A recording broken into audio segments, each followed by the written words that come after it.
Yeah. You all know, you already know it's the galactic one. L. We back cracking spells. Shout out to all the galactic guardians, set 120 degrees. Shout out to the whole URO, everybody living in that universal right order. Shout out to the House of Consciousness, Connecticut chapter. This message being brought to you by K.O.R TV, Kingdom of Righteousness TV. The show is called Wake Up Sheeple. Y'all already know how to do. We about to jump right into the demonstration. I say to all the great prophets, ancestors, angels, messiahs, messengers who came before, making the platform available so we could be here today, giving you the message. I say, jumping right into the demo.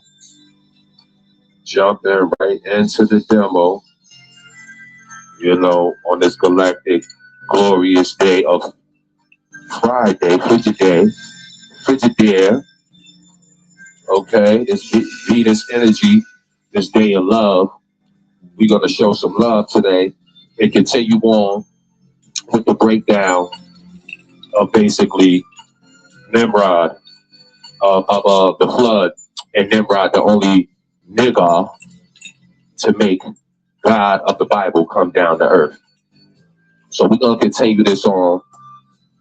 Just get myself together, getting my notes and everything. Like I said, all of my sources, I'm coming from the Holy Tablet, coming from the Holy Bible, also coming from the Book of Enoch, out of the Ethiopian Bible, and then some of my downloads, right, from my researches and my travels and talking to different masters and different schools of thoughts, you know, adding all this stuff up together, right? So what we did in part one is we broke it down from a literal sense. We talked about that. We talked about how did it kind of apply to you. We're going to get more into how does this apply to you and self and all of that. But we did that on Self-Study Wednesdays. We talked about, you know, it from a esoteric standpoint of view as well. Oh, well, we're going to do the esoteric breakdown today, but we talked about it from also the metaphysical and astrological breakdown, right? So what we're going to do today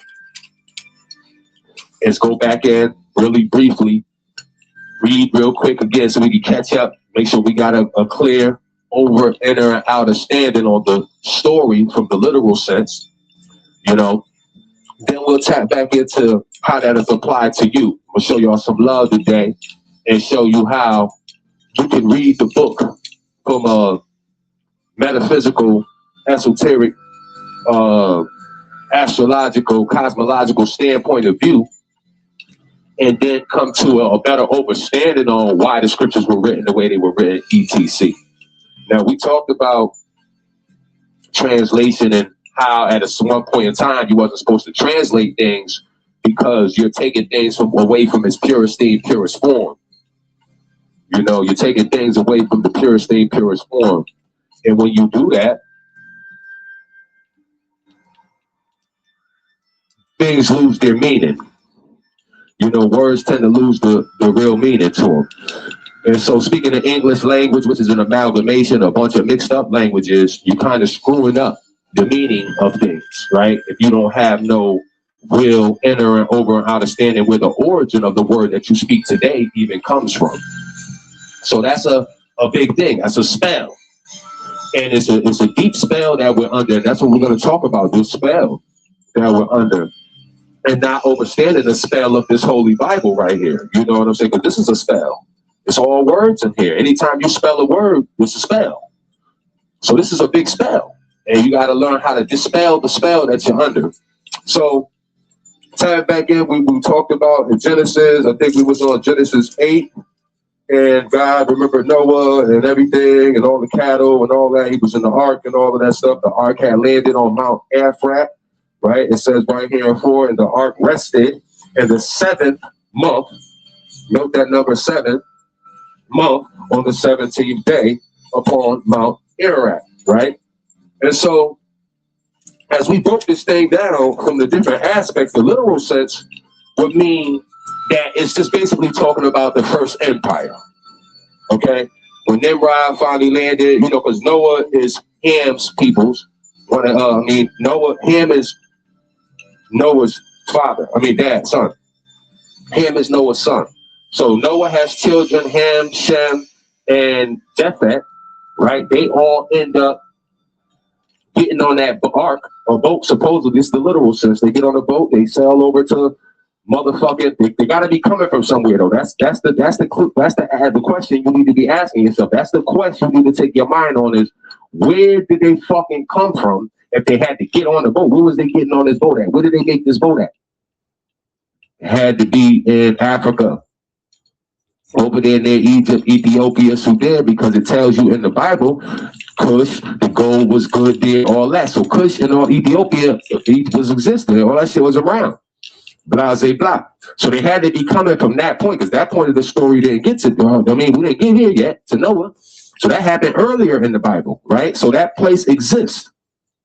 It must have been people who got caught up in that first flood that we talk about, when they talk about the flood subsided, and God said, let the waters divide from the waters and all of this shit, let the dry land appear and all of that. When he did that, that was the story of them on the first flood, coming from Africa somewhere, Egypt, Ethiopia, Kush, all of that. Beings must have got on a man jet, which they got in ancient Egypt on the walls. Ra comes up on a mountain, on a boat, on a man jet. Part of self.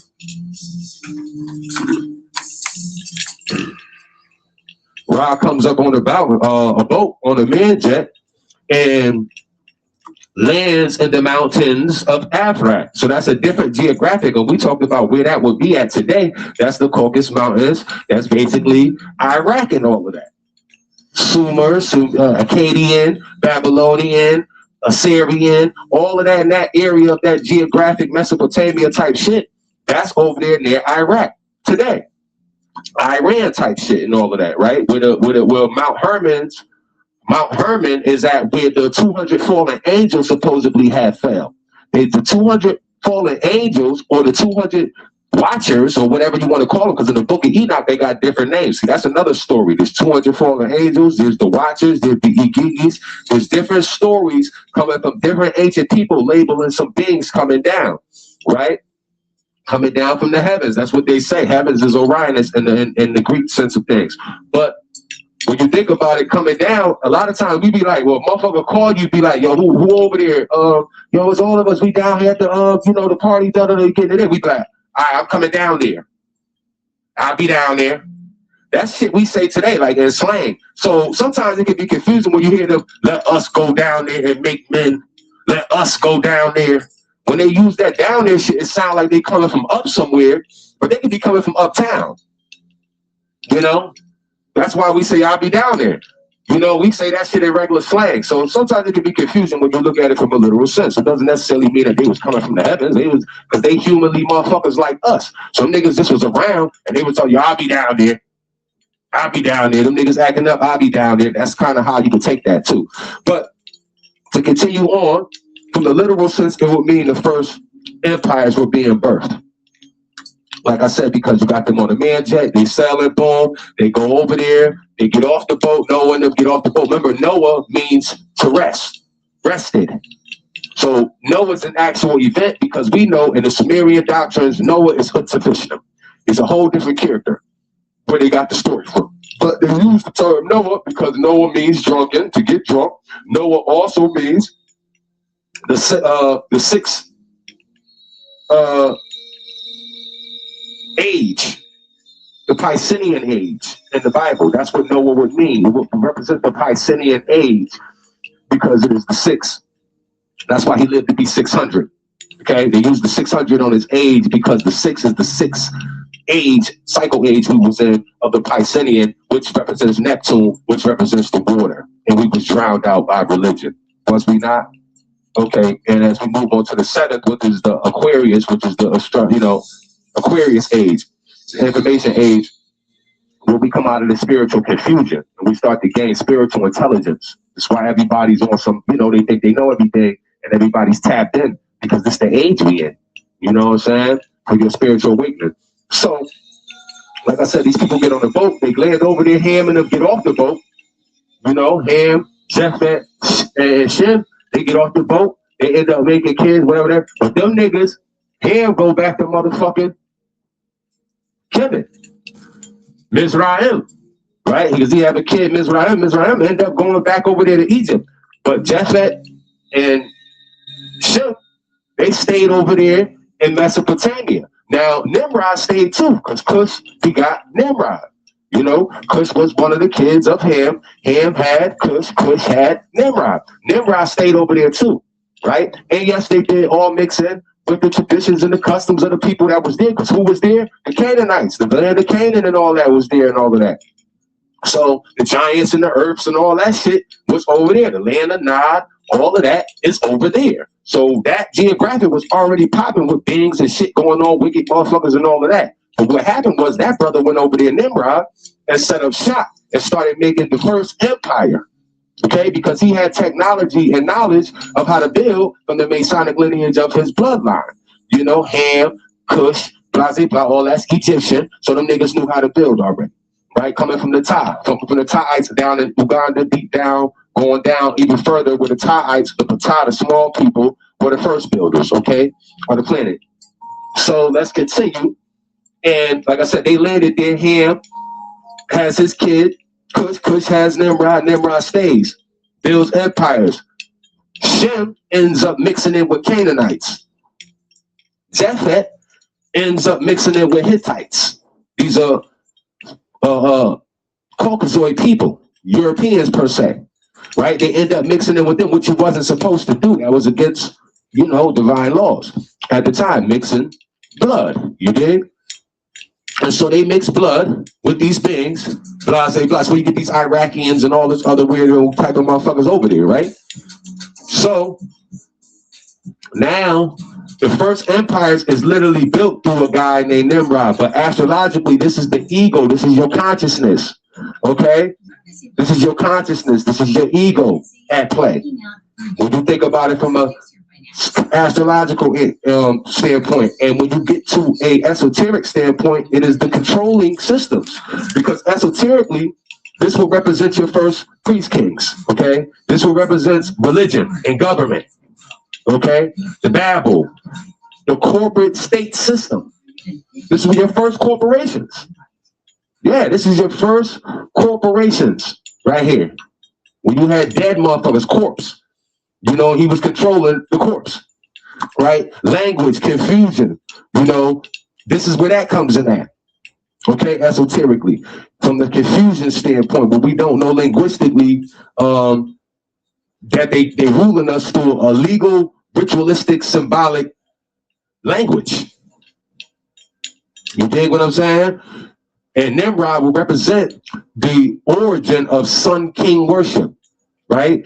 Also sacred kingship, you know, divine rights of rulers, of how somebody should rule. You know, if I'm a rule, this is what it should be like. This is what it's going to be, the first one to put it down like that, you heard? Especially in that geographic, I'm going to say. I'm not going to say about the whole shit, but we know for a fact in that geographic where he was at, he got it popping. And became divine rights of rulers, systems that evolved into what we call modern day Babylon and Rome and the Vatican and the United States and what we living in today.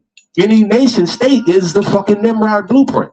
Okay, so that's esoterically being brought, manifested in front of our face. So Nimrod is the architect of empires, okay, the hierarchy of that, right, and occult systems and controlling systems, okay?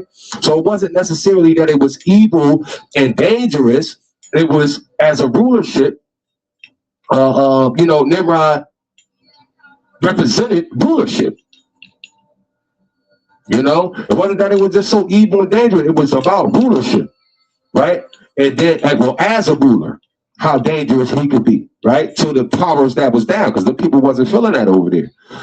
And so, like we told you, metaphysically, it is your fall from consciousness, okay?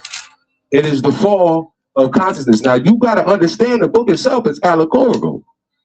So when you think about it from the creation aspect of the story, and you really want the real breakdown, when they use the term Adam, Adam doesn't necessarily mean A-B-A-M. Scientifically, they're talking about the A-T-O-M, the atom. Okay? Because that's the first thing that's getting created, the atom. Right? On a scientific level. When it gets down into the part about them making the rib, That is telling you the splicing of the atom. How the atoms broke off and they spliced off and they continue to multiply and make more and more and more, right? So this is your Eve aspect, the splicing of atoms, the rib and all of that. So when Eve is manifested, that's when, metaphysically, this is saying, that's when, or esoterically, this is saying, your thoughts. You have thoughts now. You know, you could think. You know, there's nothing more powerful in this universe than the power of thought. Nothing more powerful in this universe than the power of thought. So when you get to the Eve aspect of your life, when you're reading the Bible, it's basically talking about you. So the atom part is about your atoms. The splicing part is about the atom splicing and multiplying and being able to reproduce. And then when you create the Eve is the thought. The Eve gene is you're able to think. The most powerful force in the universe. And not only that, when the serpent comes into play, this is where the force of good and evil steps in, right? And then you have Tov and Ra, disagreeable and agreeable thoughts that you're able to choose. You're able to choose when you eat the apple. When the serpent gives you the apple, you're able to choose, and choice is your God power. When you make decisions on this planet, that is you driving the force of will, coming up from the first chakra, going up to the second plane, which is the sacral, where the force of will is at, and you can drive the vehicle. You can drive the body now. You don't let the body drive you. You see what I'm saying? And so when you get to the serpent part of the Bible, it's really talking about people being able to have their God power to make a choice, because now you know what? Good from evil. Okay? And so this is where you're cast out of the garden. Once you have that, the ability to use your own mind and think for yourself, now you step away from the right hemisphere of the brain and you start to go to the left side of the brain, right? You're using the majority of your left side of your brain. They say it's the right hemisphere in the brain that we don't even use. That's the part where God is. We talked about that on other demonstrations. That's how you reach Jesus and all the light and all this other shit. That's what you want to tap into. And the only way you can get to it is through what? Meditation. That's the real rest. That's the real Noah part to you. Right? Because Noah represents you resting from everything, resting from the reality of the bullshit, of these relative realities that you live in, from your job, from your girl, from the kids, from this, that, and the third. You need to rest your mind from all the thoughts, the fears, the worries, the doubts. You have to get the ultimate supreme rest, the Noah in you, the Nuach, right? To rest, to Noah, is for you to fucking meditate, for you to stop back, chill, and meditate. And so in Greek philosophy, where they get this stuff from, they also teach you that there is 5 conscious states of man, right, of human consciousness, or stages that you go through, and they have it to where earth would be the first stage, water would be the next stage, air would be the next stage, fire would be the 4th, and then you reach a new mind, the etheric mind in the 5th, the divine mind in the 5th stage, right?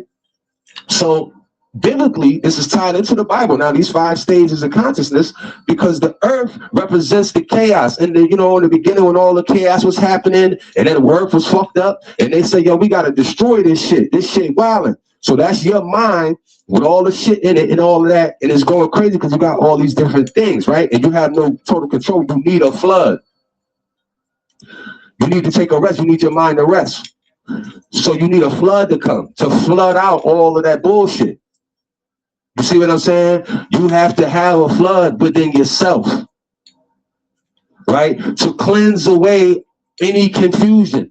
And they say they baptize you supposedly in water, but that's not a real, that's not the real analogy to going to the next level of consciousness, because that's what they're talking about really in the book. But the baptismal stuff, you leave it from the earthly mind, from the chaotic mind, and you're going into a flood. So you can cleanse out.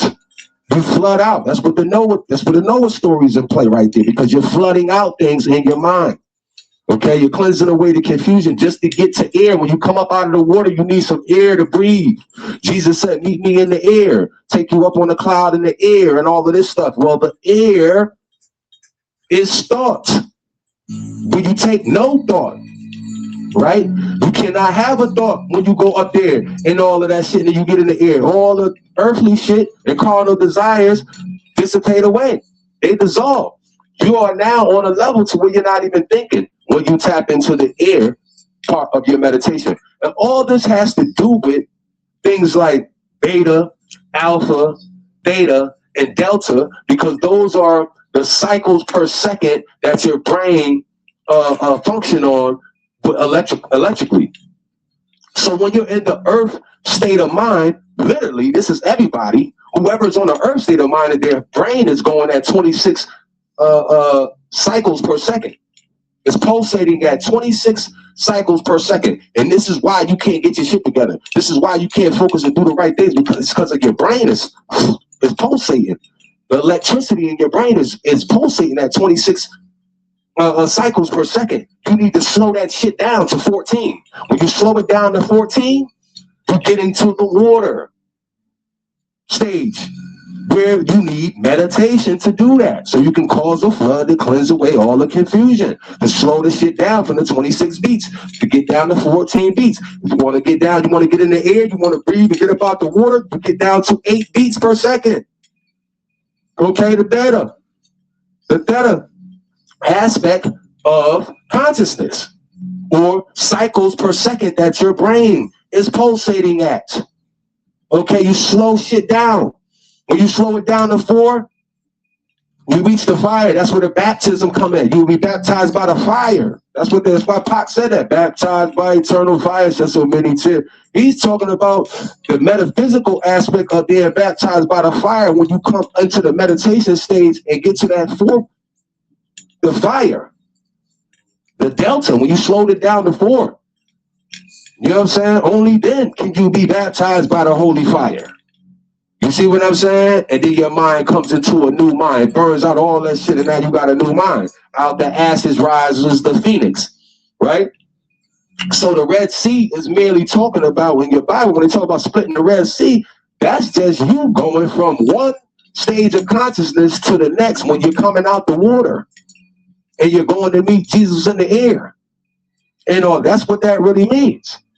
You dig what I'm saying? So this flood story actually pertains to you in ways physically that you won't understand, because we had to hide these kind of knowledge and stuff. We had to hide this stuff and encode it, right? But what happened is, when we passed it down, we didn't tell the people where to look for the codes. You would just have to find it, like we doing today. Like a lot of us is doing today, stumbling upon shit, because we, those who want the knowledge, Allah subhanahu wa ta'ala will bless upon whoever choose, right? So if you seek knowledge, boom, it's gonna come to you. Seeking you shall find. You know what I'm saying? So as we start to uncover all of that, you can see that, okay, well, this got to do with the cycles per second that my brain is actually pulsating. Okay? That's what this really has to do with. This Red Sea thing doesn't have to do with no splitting of no seas. This is me coming out the water, splitting and going from that part of my fucking conscious state to the next level. Okay? So everybody has a great storm inside of them, right? And a lot of us are going through this great storm currently. At this particular right now moment in your life, you have a great storm just going crazy in you right now. And you need the flood. You need it. It's necessary to go through the storm, right? You need this flood. But you have to have an ark. You got to create an ark, okay? Genesis 15, they talk about the ark, and they're describing how, you know, the size of it and what it's made out of and all that. But you see these key numbers here. Numbers are simple. So we're looking at the magic of the numbers, and we see the logo says 18. 18. 1 and 8 is 9. 9 is consciousness. Born in supreme mathematics. You're born mentally through Allah's mathematics and born physically through your mother's womb. So you're conscious. You did, you understand. You understand and you understand at that point. Okay? So the word there that they're describing for 18 in Hebrew is Ia, which represents life. Okay? Okay, you're living now, you're conscious. Okay, what I'm saying? You think what I'm saying? So when you go to Revelations 13, 18, you'll see that they talk about the mark and all of that, the 666 thing. 666 is 18. Again, this numerical frequency and code that we don't understand. 1 and 8 is 9. Again, consciousness, right? That's what we're talking about here. Even when they go into the 144,000, you're going to get the 18, the 1 and the 8 and the 9, bro. Boom. You can go into John and John 21:6 where they talk about casting the net. Okay? And on the right side of the brain, the right hemisphere, that's what they're talking about. Casting the net on the right side of the boat is the right side of the brain. Okay, how many fish did they catch? 153. 15 plus 3, 18. 1 and 8, 9. Again, you're gonna keep seeing these patterns. So you have to understand the codes in the book. When they tell the Noah to get 2 of everything, that's talking about duality, man. That's all that's meaning is your higher and lower self. Remember that. Okay? 2 of every kind. The fowl is the spiritual, the air, the bird. Get the fowl, get the cattle. That's your domesticated stuff.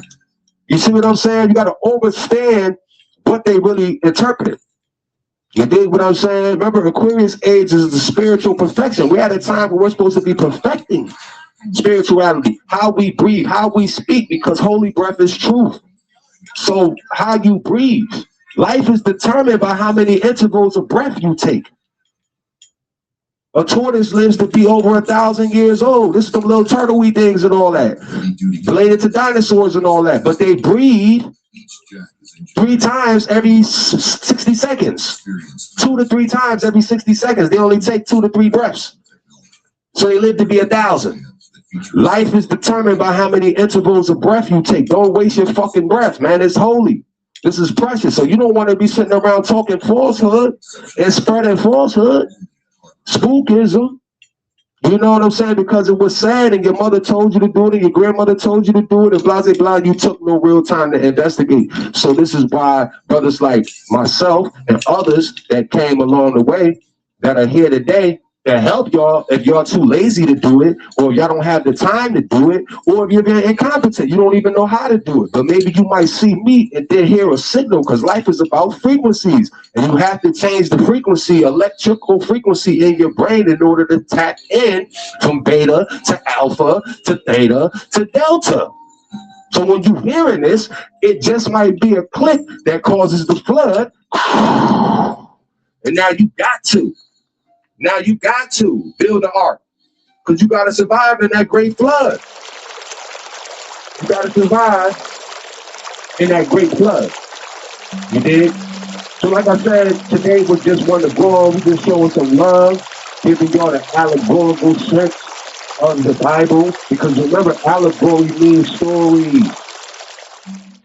Allegory means stories. Allegory means stories. Y'all have to overstand. I got to keep saying that. Allegory means stories. So when you're telling your children, when you're passing these Bibles and you bring them to the church, have you ever heard a pastor say that this is an allegory? This is a story, the allegory. Are they emphasizing allegory in church? They have to be fucking telling you that it's an allegory, because they know that people are going to take some of this shit literal and be goofy. Okay? And misuse the scriptures. Because you can misuse intelligence. And that's the greatest sin. When we as beings misuse our intelligence, we don't know how to use the intelligence we got. It's not sex that's a sin, having sex and all of that. It's doing it and you're not intelligent enough that it's about procreation. That you're doing it to try to procreate. You know? So overstand, and exercise, because it's healthy for you. But overstand, sex is the creator. So it's not sinful. But when you're lack and prematurely don't understand, you're a minor when it comes to your intelligence. This is why they call you minorities in court, because you lack the intelligence as an adult, you know, to be the majority. You see what I'm saying? You coming from a minority state, from a minor state, from a childlike state, what you read in the book. Because you're not even looking at it with different lenses. Remember I told you, get there, use your mind like that toy we used to play where you could click the thing and they show you the different pictures of shit. But you got to picture it from an astrological sense. You got to picture it from an esoteric sense. You got to picture it from a metaphysical sense. You feel me? So it can line up for you. I mean, you know what I mean? So it's been another galactic glorious day. Y'all travel in harmony on this glorious galactic day of Frigidaire. You know, the supreme math for the day is 1 plus 3 get you 4. 4 plus 2 get you 6. 2 plus 6 get you 8. And 8 plus 6 get you 14. 1 plus 4, 5. We're talking about power. So enjoy the power for the day, man. You know, learn about power refinement. The truth that shall change things. You dig what I'm saying? Overstand. It's been another galactic glorious day. Y'all travel in harmony. Peace.